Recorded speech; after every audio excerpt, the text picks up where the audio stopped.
Pump it up, pump it up. Trae. Come on, come on. With Trae. Pump it up, pump it up. It's the day with Trae. This is the day to gain inspiration, to make a positive change in the nation.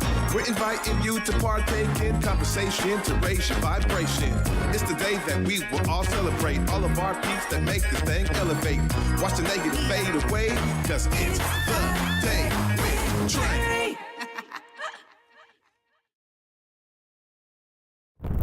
Grand Rising, everyone. Welcome to the Day with Trae. I'm your host, Trae Holiday. I want to welcome you to a wonderful Wednesday. So excited because I got somebody really special, y'all, in the building today. Miss Alaia D'Alessandro is in the building on the Day with Trae. She is our head of production here, and I'm so excited that she's joining me, that she had time to join me today.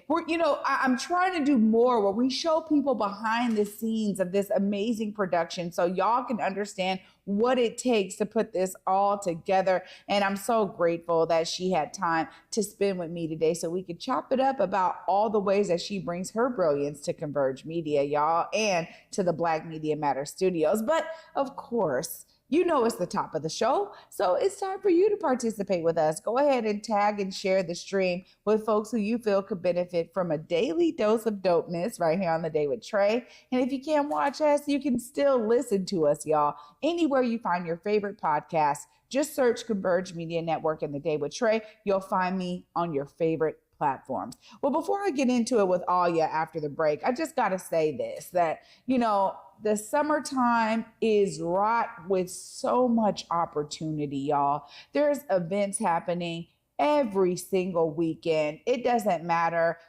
where you're at. I'm seeing events all the way up the I-5 corridor, all the way happening on Eastern Washington, West, South, North, wherever you are. There's so many different ways to tap in.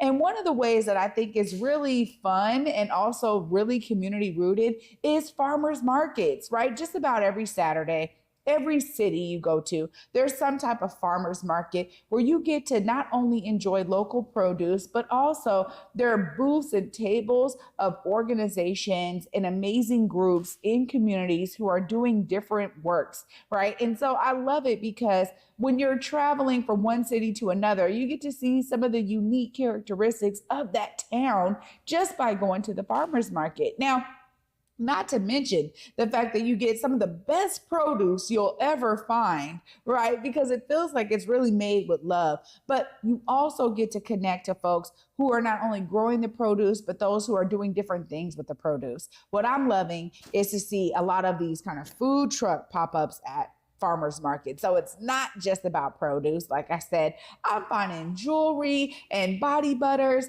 They are small vendor markets, right? And essentially they were produce driven, but they have also really morphed into amazing ways to tap into local vendors in your community. And so when I'm thinking about summer fun activities, I'm just encouraging y'all to get out into some of these farmers markets. You never know what you may find. And if you're in the market for some really good produce, I guarantee you will find some stuff there. The last time I went to the farmer's market, I actually found some white nectarines. Now, I can see them in the stores for sure, but these were dynamic. Oftentimes the ones I find in the stores are a bit on the smaller end, but the ones I found in the farmer's market, y'all, were like bigger than my fist and so juicy, so sweet, so good. I am one who's really diving into my fruits during the summertime. It's a great way to stay cool. And I recently was able to pick up golden watermelon. So it's my first time having it, but I've heard a lot about it. And it was water filled, just like regular watermelon, but had a little bit of a different taste. It was less sweet, but so good and refreshing. So again, sometimes you never know what you may find, but you got to get out of your house and you got to get to your local farmer's market just to see what they may have because then you can start preparing dishes and planning accordingly based on the local produce you find at your farmer's market. So I just wanted to share one of the summertime things I love to do. I hope that you are finding some ways to get out and enjoy this sun. I know we talk about the heat in the Pacific Northwest. A lot of people complain about it. I love it because I am loving the fact that we get it. And for the time that we do, I want to really relish in it. So I try to get out every single weekend and enjoy something. So farmers markets, y'all, don't sleep on them. Well, after this short break, y'all, up next, we got Alaia D'Alessandro in the building. We're going to be talking about all the ways that she has honed in on her production expertise and brought that right here to the Black Media Matter Studios. Y'all don't want to miss this. Stay tuned. You're watching The Day with Trae. Here on Back to Besa, it's always been important to me that we uplift stories from across the region and that no matter where you live in the nation, you never have to miss a moment of the show as we continue to highlight the beauty, excellence, and resilience of our communities across the Pacific Northwest. Why? Because representation matters. So no matter where you live, be it the Central District or Centralia, Portland or Pullman, or anywhere across the country, I encourage you to join me on this Back to Besa journey by downloading the free Fox Local app on your phone or smart TV as we continue to elevate the very best in our communities. Disenrollment is a situation whereby people whose birthright to be indigenous is being stolen from them by politicians that have been elected to lead. Today, the latest or last chapter of the saga concerns the threatened physical ejectment of as many as 21 Nooksack families from their homes. I think it come about by hatred for our family. That's what it's all about. Our bloodline is still here. You know, they can't get rid of us. Seattle really is just a big neighborhood. It was a place for us to grow. We all have a gift of some sort. It's just my vision of what I see. Theater allows you to hit harder and be more. There's a sense of hope that your story will survive longer than you will. Stream on the Cascade PBS app or watch live. Fridays at 8:50 p.m. on Cascade PBS. Learn more at blackartslegacies.com. Welcome back, everyone, to The Day with Trae. I'm your host, Trae Holiday. Joining me right now is Alaia D'Alessandro. Hi. Hello, Trae. So good to have you here. I'm really happy to be here. Well, you know, this is always interesting. We've had some of the interns on this season, and it's great to have you here because, you know, you do a lot, and a lot of folks may not know how much you do here for the studio. But before we get into some of that, I just want to go into some of the history because you've been able to really hone in on production skills because you've been doing it in a wide variety of formats. Tell us about some of those beginnings for you in terms of production experience. Yeah, definitely. So I was a producer at KXP for 8 years, the radio station KXP.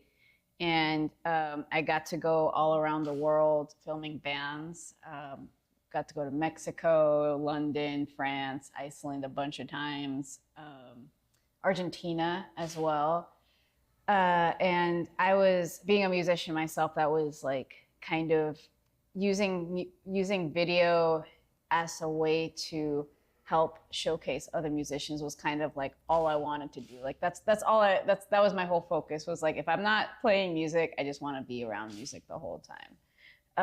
And I got to learn a lot of great skills doing that for 8 years, you know, getting really scrappy wherever we were, power outages, depending on the venues, or, you know, just any, or like going from an environment that's like, it could be as small as like a bar, or it could be a professional studio, like at the KXP studio. So that's a lot of where my production background was from. I mean, working backwards from that, I had worked at the University of Washington for a little bit as a video editor, and then I also did. I went to school at the University of Washington and did a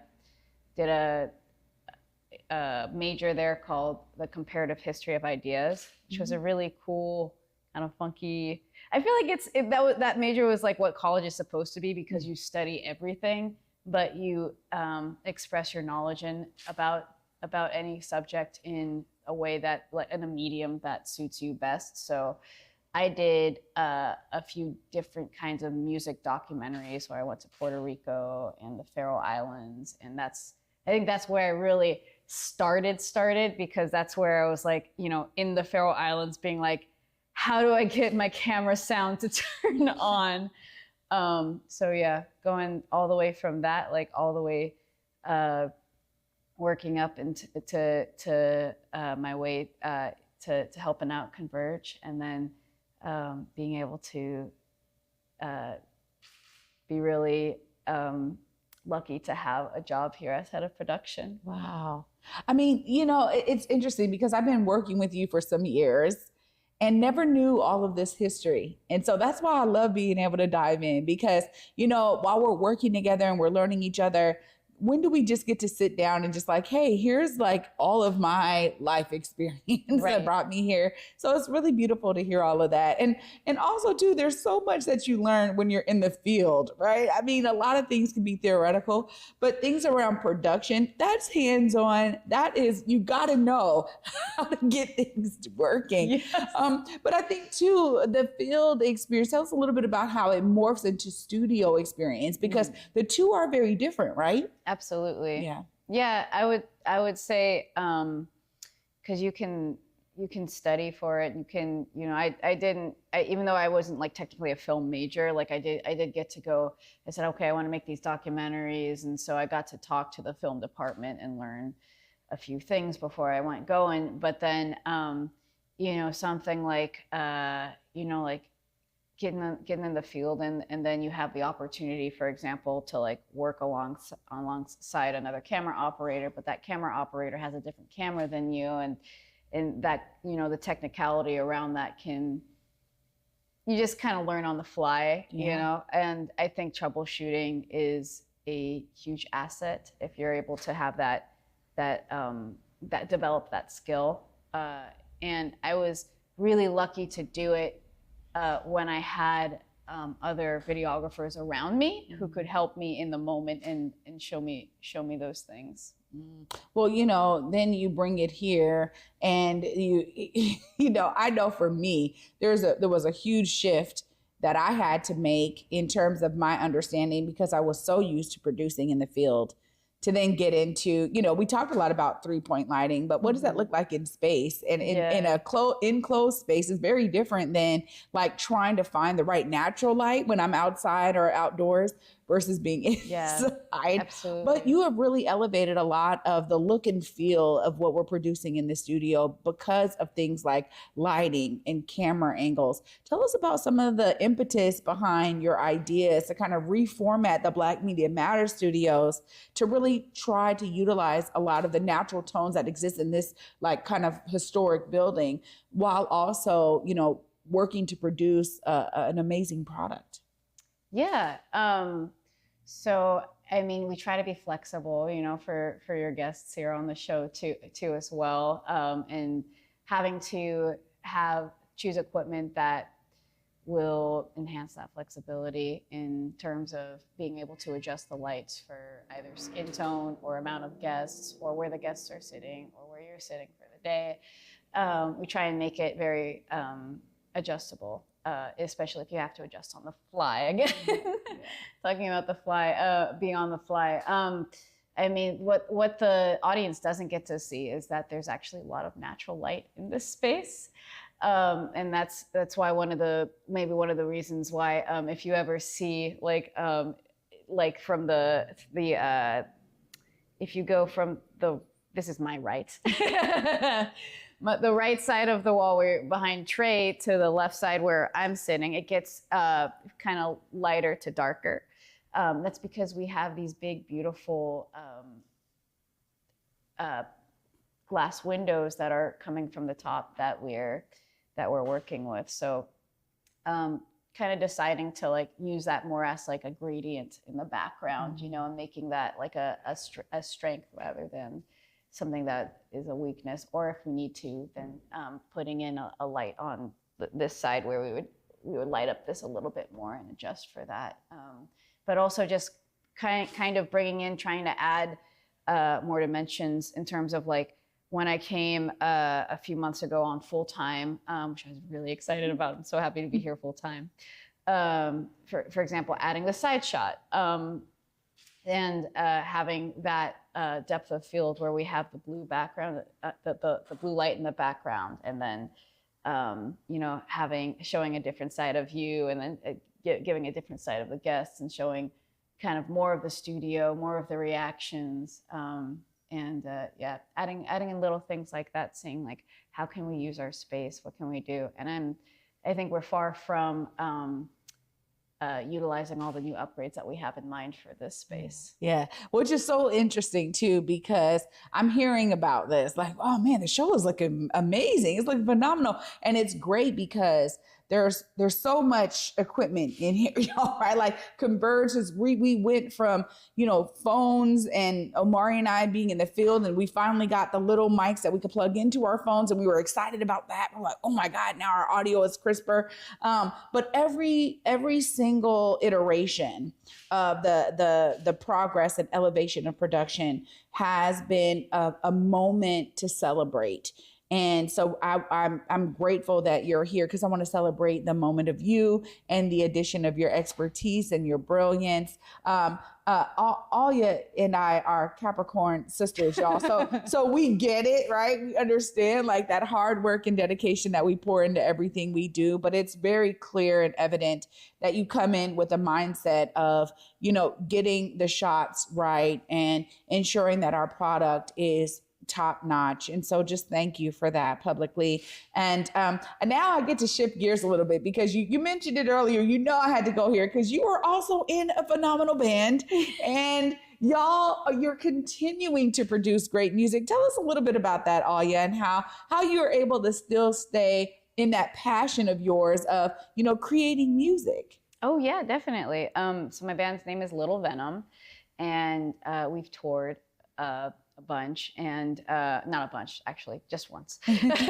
But I'm thinking ahead, because we're planning on doing another U.S. tour later on this year, and then looking at doing a Mexico tour coming soon. And yeah, we're kind of punk rocky, a little bit thrashy. It's a different side of myself than, you know, as O calls it, Big Boss Alaia. It's then working in the production realm, where I get to be on the creative sides of things. That's something I do love about my job, is that it works a different side of my brain that's very analytical, logistical, daily operations kind of brain thinking. But my music gets the other side, working the creative side, and I like put on like fancy dresses. Like I have one that's my favorite one right now, is like all black lace with like gold stars all over it, and kind of like I look very, I think I present very feminine, and then I also get to bring out kind of my more like boyish, like thrashy, like in the performance, which I love that kind of duality in what I get to do with Little Venom. We're gonna have a show July 27th at the Sunset Tavern, and then August 22nd at Chop Suey as well. Wow. And so, band, you got to tell us, what are the pieces of the band, and what do you contribute to the band? Okay. Yes, I play guitar and I sing, but we're a 4-piece band, and really we all write together, and it's a very any one of us can bring an idea, and then we jam on it together, and we flesh our ideas out, and it has a little bit. Every song has a little bit of each one of us in it, which I think makes it better and more interesting.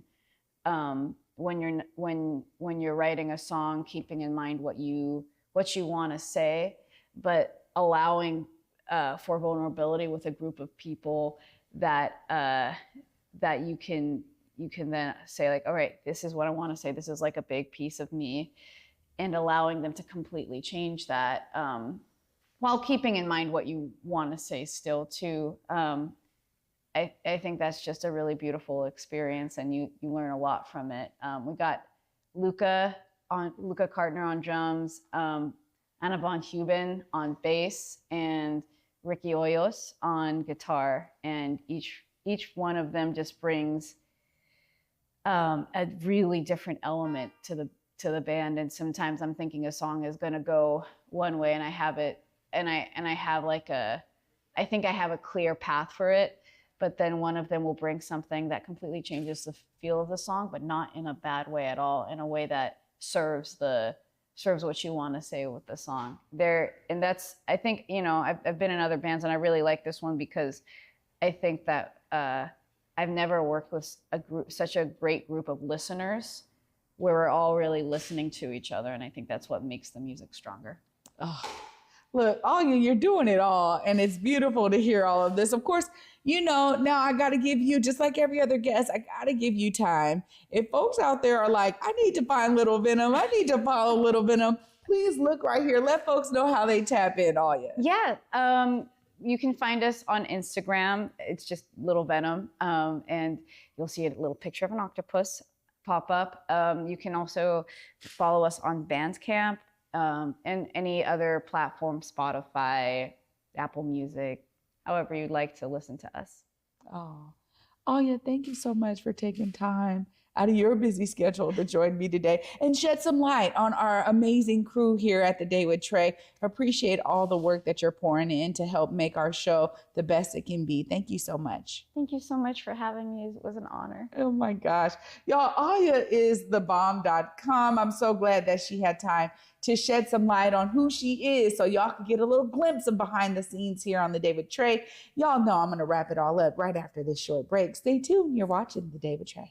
Here on Back to Besa, it's always been important to me that we uplift stories from across the region, and that no matter where you live in the nation, you never have to miss a moment of the show as we continue to highlight the beauty, excellence, and resilience of our communities across the Pacific Northwest. Why? Because representation matters. So no matter where you live, be it the Central District or Centralia, Portland or Pullman, or anywhere across the country, I encourage you to join me on this Back to Besa journey by downloading the free Fox Local app on your phone or smart TV as we continue to elevate the very best in our communities. Disenrollment is a situation whereby people whose birthright to be indigenous is being stolen from them by politicians that have been elected to lead. Today, the latest or last chapter of the saga concerned the threatened physical ejectment of as many as 21 Nooksack families from their homes. I think it come about by hatred for our family. That's what it's all about. Our bloodline is still here. They can't get rid of us. Seattle really is just a big neighborhood. It was a place for us to grow.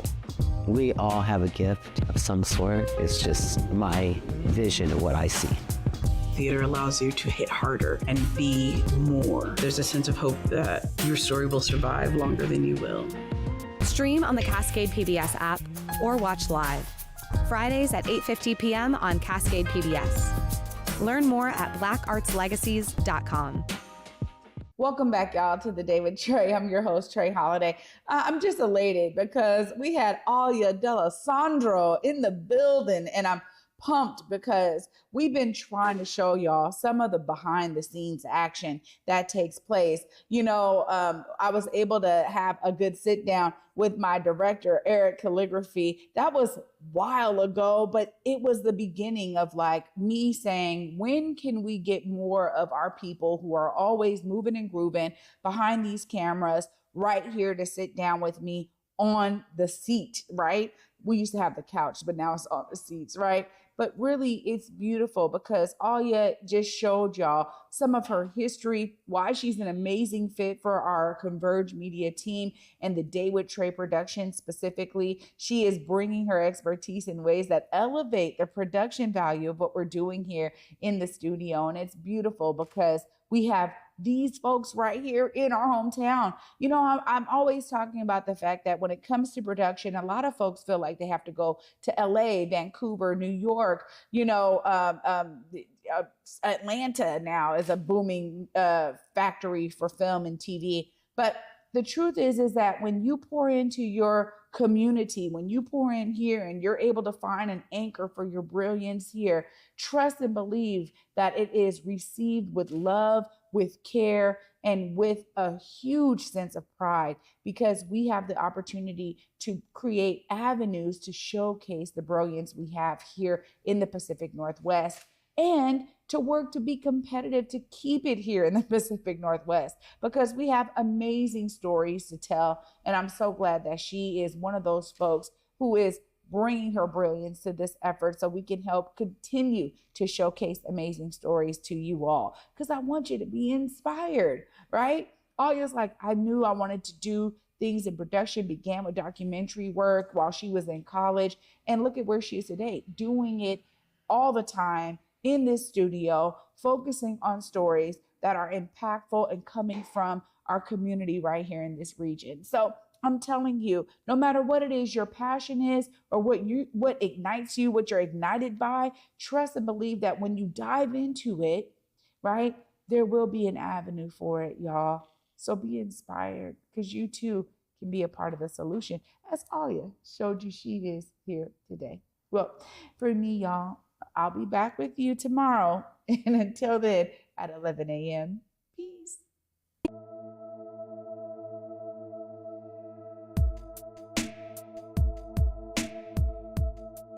Converge Media produces culturally relevant content for Black and urban audiences. Our coverage is raw, transparent, and objective, praised by community leaders, government officials, and residents. Support Converge Media today via Venmo, Cash App, or PayPal at Converge Media.